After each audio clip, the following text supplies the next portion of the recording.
Hi guys, today we are reviewing a Swatch plastic chrono watch. Model number is SUSJ402. It's also known as the model Yel-Lol. In the review we'll go through the style, features as well as dimensions. So without further ado, let's get started.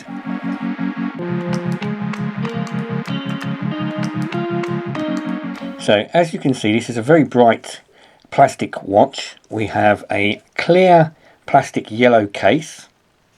Around on the other side we have bright green buttons for the chronograph and a bright green crown. We have a grey silicone strap with sort of like a crisscross tyre type pattern. We have a bright green retainer for the watch. We've got one retainer for this one. And then we've got the Swatch buckle. We've got the Swatch logo in the buckle. And this is a double-sided buckle, so the strap goes through both ways. On the inside of this buckle we've got a nice green little pin here, so it's quite contrast, quite stand out. On the inside of the strap you can see it's a slightly different pattern. We've got sort of like a straight cross pattern, grip pattern, lots of adjustment points as always. Tells us that it's a Swatch watch here on the strap, and again on the other side we've got the same pattern. The back of the watch is obviously it's a clear all one piece plastic swatch, which is the same in a lot of these watches. You can see the mechanism inside and you can see that there's the place for the battery, which is the little twist and turn where you replace the battery. It also tells us here at the back that it's a Swiss made watch and that it's water resistant.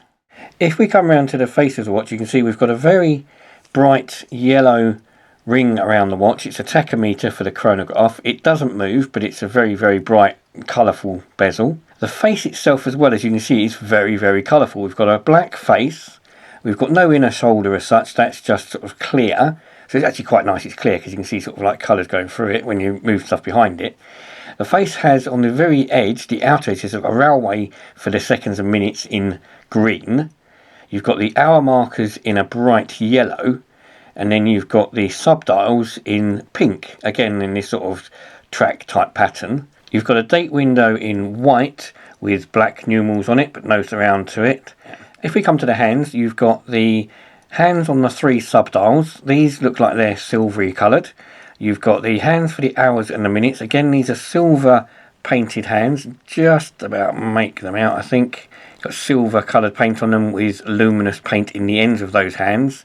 And then you've got green for the chronograph second hand. The only luminous paint on the watch is on the hour and the minute hands. They're the only ones that have any luminosity to them. The rest of the watch is just ordinary. The hour markers aren't luminous in any way. The nice thing about the chronograph on the Swatch watch is it uses a large hand to count the seconds. So the normal counting second hand is down the bottom in the 6 o'clock dial. As you can see, it's going round. To start the chronograph, you press the button at the top. That will start off this large hand. So press that. Off goes your large second hand. Now this watch has some strange features. I haven't been able to find a manual for it, but if I press the button again, it looks like it goes into a lap counting mode. So I press it again,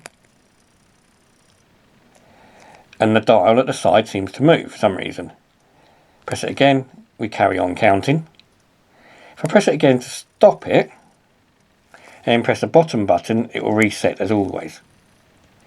It's a slightly quirky chronograph. I said I'm not quite sure how it works. I might have to try and find a review or another bit of instructions for it somewhere. Now the reason I bought this watch is because it's a very unusual and it's a very bright colour. I've not seen one of these ones before, and as I said in the name, they sort of like the colour is reflected in the name in the fact that they call it the Yel-Lol.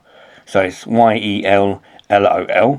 Very standout watch. In fact, it's actually been seen on the wrist of the company owner, the boss CEO of Swatch, a guy by the name of Nick Hayek, has been seen wearing this watch. Now I would add a picture of him here, but I can't add a picture of him wearing this watch because it's a copyright image. So I'll put a link down below to him wearing this watch at one of their CEO meetings not so long ago. It's quite nice to know that the boss of the company's actually worn this particular watch. Now it does show he wears most of the time he wears two watches, but as he's also the boss of Omega, Breguet, Blancpain, Longines, Tissot, the Swatch group is huge. He could pick from any luxury watch he likes, yet he's been seen wearing this watch, which I quite like. So guys, if we come to the sizes, this watch is slightly larger than most Swatch watches. It's got a face of 38mm.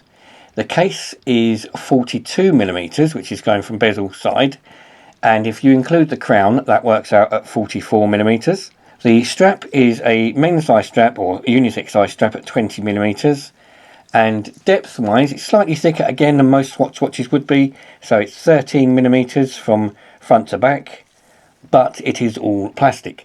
It's a plastic watch, silicone strap. It weighs only 36 grams, so it's very, very lightweight, but very standout and striking watch. So overall, I really like it. I like the colours, and that's obviously the reason I bought it. So guys, thanks for watching. Hope you liked the review. If you do, please hit the like button down below. Please think about subscribing and hitting the notification bell to be notified when I upload the next load of videos. Thanks again. Bye bye.